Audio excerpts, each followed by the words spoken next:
নমস্কার বন্ধুরা, আমাদের হেসেলের আরেকটি ভিডিওতে আপনাদের সকলকে স্বাগত জানাই। আজ বানাবো রেস্টুরেন্টের মতো ক্রিস্পি চিকেন পকোড়া। তাহলে চলুন শুরু করা যাক। এখানে আমি চিকেনের বোনলেস পিসগুলো নিয়ে নিয়েছি। এবারে তাতে দিয়ে দিলাম পরিমাণ মতো নুন, কাশ্মীরি লঙ্কার গুঁড়ো ও চিলি ফ্লেক্স। এখন আমি অ্যাড করলাম আদা, রসুন ও পেঁয়াজ বাটা। এবারে দিলাম হলুদ গুঁড়ো। এখন আমি দিয়ে দেবো গোলমরিচের গুঁড়ো দিয়ে আমি মিনিট 5 জন্য ঢাকা দিয়ে রাখবো। এবারে দিয়ে দিলাম একটা ডিম। ডিমের সঠিক পরিমাণটা 500 গ্রাম মাংসতে একটা ডিম হলেই যথেষ্ট। এখন আমি দেব পরিমাণ মতো কর্নফ্লাওয়ার,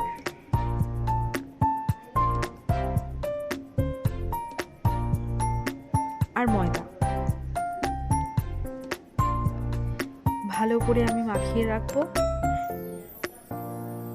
দেবো পেরি পেরি মশলা,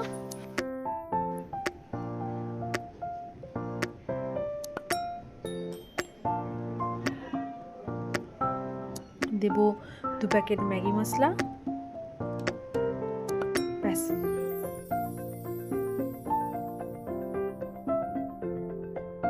আর দেব গোলমরিচের গুঁড়ো।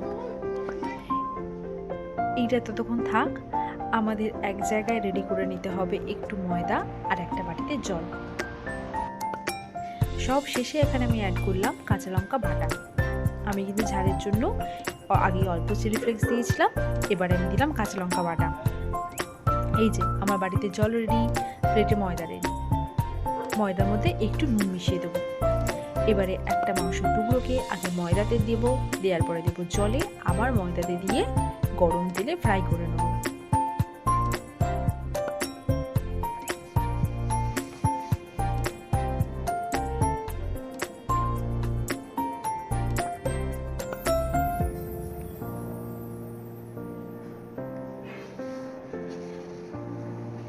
আমি আবারও বলছি, মাংসের টুকরোকে আগে আমি ময়দাতে দেবো, তারপরে বাটি জলের মধ্যে দেবো, তারপরে দেবো আবার ময়দাতে দিয়ে ফ্রাই করে নেবো গরম তেলে।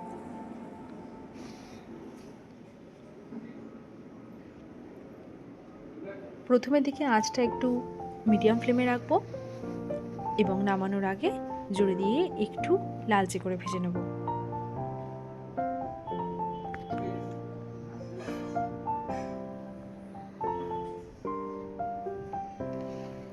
এর সঙ্গে মিউনিস বা সস খুব ভালো লাগবে। আমি বাটিতে সেটা রেডি করে নেব। আর স্যালাডের জন্য এখানে আমি শসা আর পেঁয়াজ কাটবো। এই যে ক্রিস্পি চিকেন পকোড়া একেবারে রেডি।